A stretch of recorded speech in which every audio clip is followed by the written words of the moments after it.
ทางเสมอเองกับสาวน้อยก็มาถ่ายคลิปสาวโสดเนาะโดยสบายดีเด้อโดยสบายดีเนาะ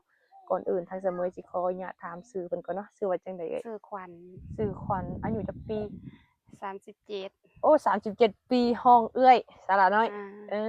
อโดยสาวห้องแม่ขวัญก็ห้องโลดบ่แลเหาะเอาเป็นเอื้อยเอื้อยดีกว่าเลยเนาะน่าจะดีกว่าแม่น โดยอายุ37ปียังแจ๋วเนาะเออ37ปียังแจ๋วอยากสิถามว่าทางเอ่ยขวัญนี่ที่ผ่านมาเคยสร้างครอบครัวบ่เคยสร้างครอบครัวโดยแต่ว่าปัจจุบันนี้ปัจโสจุบันดบ่นี้โสดโอ้เลิกลากันแต่ดนแล้วเบ้ยโดนแล้วแต่ลูกยังน้อยโอ้ลูกเอ้ยจักคนลูกเอ้ยลูกผู้เดียวโอ้ลูกผู้เดียวผู้หญิงคือผู้ชายผู้หญิงโอ้ลูกสาว โดยใหญ่แล้วบ่ตอนนี้ใหญ่แล้ว17ปีแหละป๊อโธ่แต่ว่าเลิกลากันกับพ่อของลูกนี่หลายส่ำใด เลิกตั้งแต่ลูกกำลังออกจากไผพุ่นอู้ตั้งแต่ออกจากกรรมแม่แล้วว้าหแต่ลังว่ายัจากงบ่ฮอนั้นดเดือนแม่นบ่ โอ้ ยังบ่ฮอดเดือนเลย โอ้จนลูก17ปีโดย หลังจากเลิกกับพ่อของลูก17ปีนี่เอ้ยเคยสร้างครอบครัวบ่แบบว่าเคยตะขบซื่อๆมีแต่เขามาตัวอืมเคยคบแต่บ่เคยได้แบบว่าแต่งงานกันเนาะบ่แต่อยากแต่งหั้นแหละหาให้แหน่เด้อโอ้ยพร้อม บ่ยาก แล้วแม่นบ่ พร้อมแล้ว น่าสิพร้อมอยู่กว่าอายุหลายส่ำนี้เนาะเอ้ยเนาะถ้าว่ามีทาง FC ของสาวเมยหรือว่าสาวลาวน้อยเนาะสนใจทางเอ้ยเพิ่นก็สามารถทักมาได้เนาะก็คือทางเอ้ยคอนนี่ โดย เพิ่นเป็นผู้สาวโสดแม่ห้างลูกหนึ่งลูกเพิ่นก็คือสิใหญ่แล้วเนาะใหญ่แล้วเฮ็ด ลูก เวียก ไป ได้ ไสตอนนี้เอ้ย ลูกเฮ็ดงานอ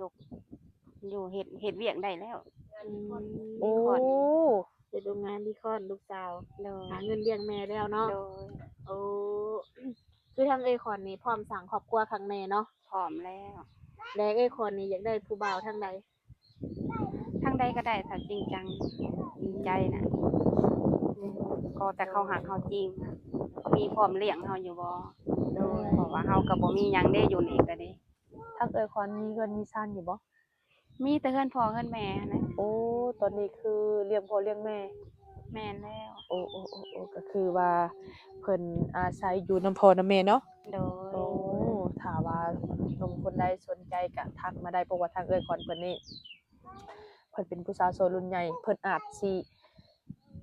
แบบว่าความหมายคือถ้าว่าพ่อคนที่ว่าใช้หรือว่าคนที่จริงใจก็คือสิพร้อมแบบสร้างครอบครัวเลยเนาะเอ้ยเนาะ โดย อืถ้าว่าในการที่สร้างครอบครัวถ้าว่าฝ่ายชายเพิ่นบ่มาลาวได้หรือว่าบ่มาอยู่กับเราได้ แต่ว่าอยากให้เจ้านี่ไปอยู่นำเพิ่นนี่ได้อยู่บ่ได้ได้ โอ้ ก็ได้ ก็คือบ่ได้ตำหนิเนาะ บ่ อายุหลายส่ำใดเอ้าเจ้ามัก บ่กฎเกณฑ์อันเฒ่าปานใดก็ได้ แต่พร้อมสิเลี้ยงเฮา โอ้เอาง่ายๆคือบ่ได้จำกัดเลย แม่น อายุส่ำใดก็ได้ โดย ขอแต่เพิ่นเบิ่งแยงเราได้เนาะ เบิ่งลูกเฮาได้รักลูกเฮานำ อ้อๆๆๆโดย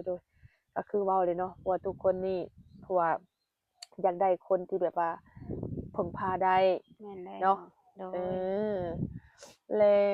ทางเอ่ยเคยไปหาเงินอยู่บ่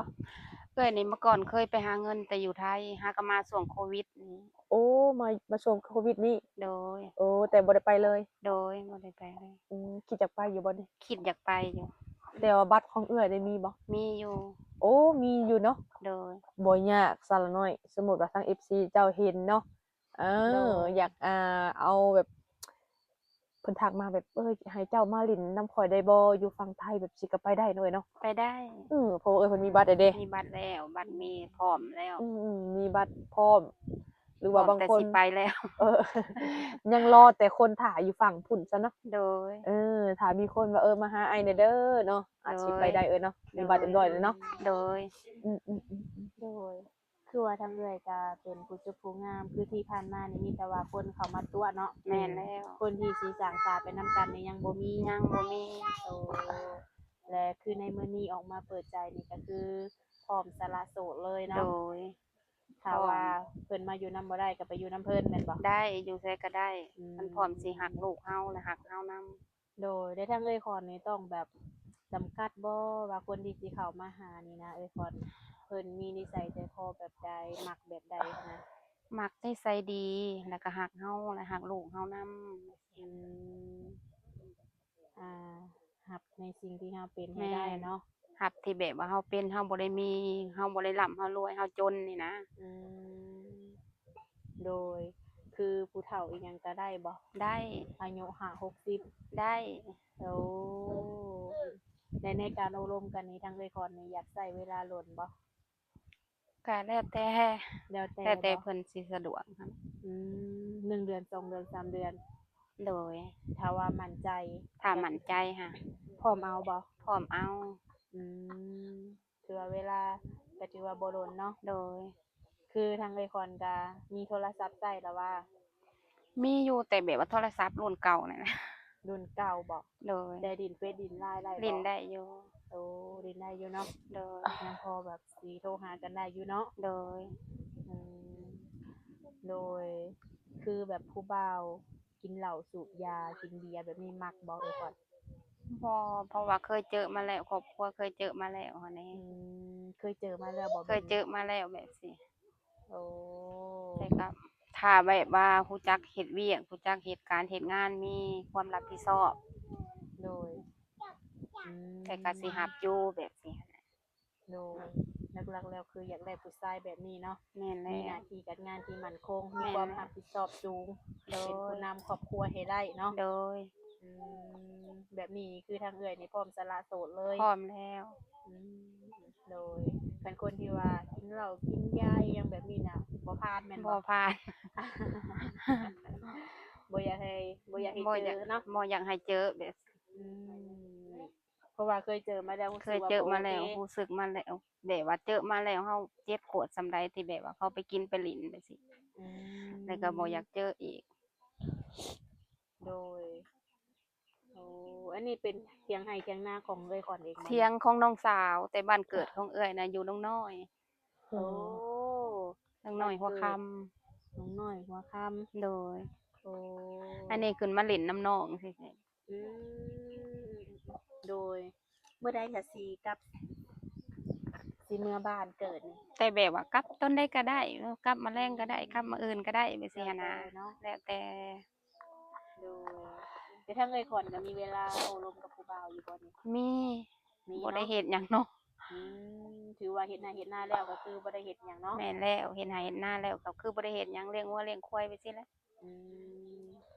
โดยแบบเงินคำใช้นี่สิเอื้อยก่อนมาจากทางใด ก็พี่น้องหั้นแหละซอย คือเอื้อยหั้นแหละ โอ้โดยคือทางเอื้อยเพิ่นสิยื่นมือเข้ามาซอยในจุดนี้ โดย อืมแล้วคือทางลูกสาวหยังเพิ่นก็ได้เงินให้อยู่บ่ ก็พอได้ใช้นำเพิ่นอยู่ลูกสาวก็เพิ่นก็ให้อยู่ โดยอืมเพิ่นยังบ่ทันมีครอบครัว บ่ แล้วว่า ยังบ่เคยมีครอบครัวลูกสาว อืมยังเป็นผู้สาวโสดคือกันเนาะ โดย ถ้าเกิดว่าทางเอื้อยขอนนี่มีสามีใหม่นี่ทางลูกสาวโอเคบ่ แบบว่าลูกสาวก็แบบว่าคันแบบว่าเขามาฮักแม่บ่เขามาพร้อมสิภาษาภาษาบ่เพิ่นก็ฮัก ถ้าเขามาแล้วกินมาตบมาตีกันเพิ่นก็บ่ฮักแล้วแบบ โดย แต่ว่าในการมีครอบครัวใหม่ลูกสาวก็พร้อมอยู่ พร้อ เนาะ มอยู่ โอ้ก็คือสิอยากให้แม่มีเสาดักเนาะ โด เพ ย ราะว่าเลิกลากับสามีนี่โดนเนาะ โดนแล้วจนเลี้ยงลูกผู้เดียว เลี้ยงลูกกับพ่อแม่หั้นแหละซอยก็ดี อืมโดย ถือว่าสู่ชีวิตมานี่เติบหนึงเนาะ เติบ ก่อน แล้ เนาะ ว เจอมาทุกอย่างแล้ว เจอทุกแบบเลย ผู้ชายดีบ่ดีก็เจอมาเบิด โด แล้วเนาะ ยชายดีบ่ดีก็เจอมาหมดแล้ว อืมบ่แน่ในมื้อนี้อาจจะมีหนุ่มไทยเนาะเสมอ แม่น เพิ่นอาจจะบ่คือหนุ่มลาวเนาะ เพราะว่าบางคน โดย หนุ่มไทยเพิ่นมีหน้าที่การงานที่ว่ามั่นคงเนาะ โดย อายุเพิ่นหลายเพิ่นจะบ่กินเหล้ากินเบียร์สูบยาแบบนี้นะ โด เรียกว่าย บ่ดินบ่เที่ยว โดย แบบนี้โอเคอยู่ โอ บ่ เคแบบ เนาะ โดย อืมถ้าว่าเพิ่นอยากมาหาอิหยังก็ได้บ่นี่ ได้มาหาพร้อมรับเสมอ โอ้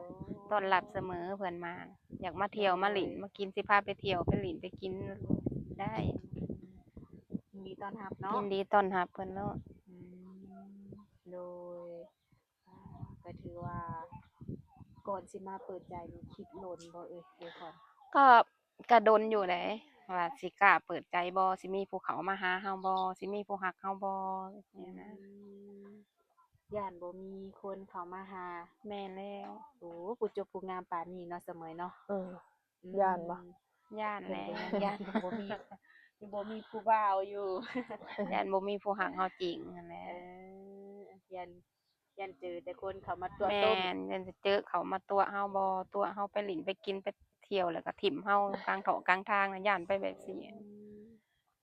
เพราะว่าชีวิตเฮาก็สู่มาปานนี้แหละเนาะเฮาก็อายุปานนี้แหละ โดยแม่นความว่าเนาะ โดย แต่ว่าแบบคือคนก็เป็นผู้จบผู้งามแบบคนที่สิเข้ามาหานี่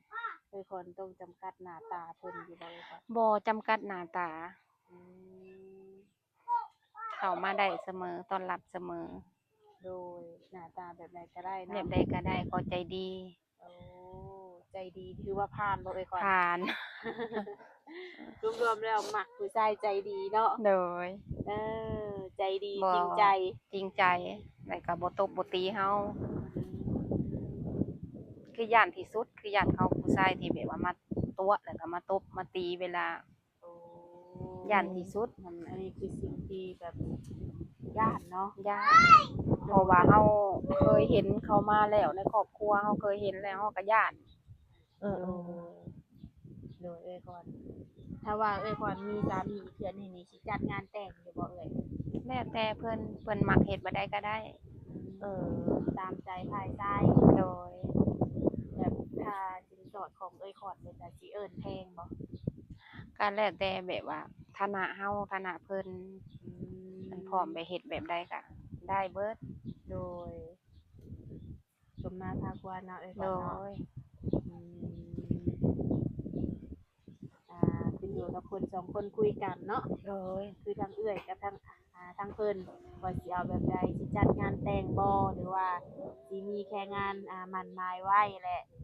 มอบเงินสินสอดให้ทางพ่อทางแม่เนาะ โดย อันนี้ก็แล้วแต่ทางฝ่ายชายเนาะ โดย แต่ทางแบบทางพ่อแม่ขอนนี่ก็ยังคบ พ่อ กันแล้วว่า พ่อแม่นี่ตายไปเบิดแล้วยังแต่พี่น้อง โอ้พ่อแม่นี่เสียเบิดแล้ว เสีย เนาะ แล้ว ยังแต่พี่น้อง แม่นยังแต่เป็นเอื้อยหรือน้อง โอ้ขอนมีจักคน มีเอื้อยอยู่3 คน มีน้อง4 คน ป้าเด้อทั้งเบิด8 คนบ่ โดย ป้าพี่น้องขอนคือสิหลายแท้ หลายแต่เขาก็มีครอบครัวไผมันน่ะแหละ มีเบิดแล้วเนาะ มีเบิดแล้ว โอ้ นี่เพิ่นก็ถือว่าครอบครัวใหญ่อยู่เนาะ น้อย โดยแต่ว่าทางขอนนี่อยู่เฮือนกกเฮือนเข้าแม่นบ่ โดย อืม ยังบ่มีหยังเอื้อยก็ได้ ยังบ่มีหยังเป็นของตัวเอง โดย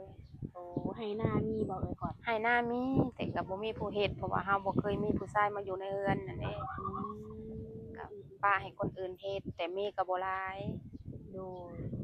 พอได้ ก็พอได้กินนำคือบ้านคือเมืองเพิ่นอยู่ เออ โดยมื้อนี้ก็มาเปิดใจเป็นครั้งแรกเนาะก่อน โด เนาะ ย คือตั้งใจไว้ก็คือพร้อมสละโสดเลย โดย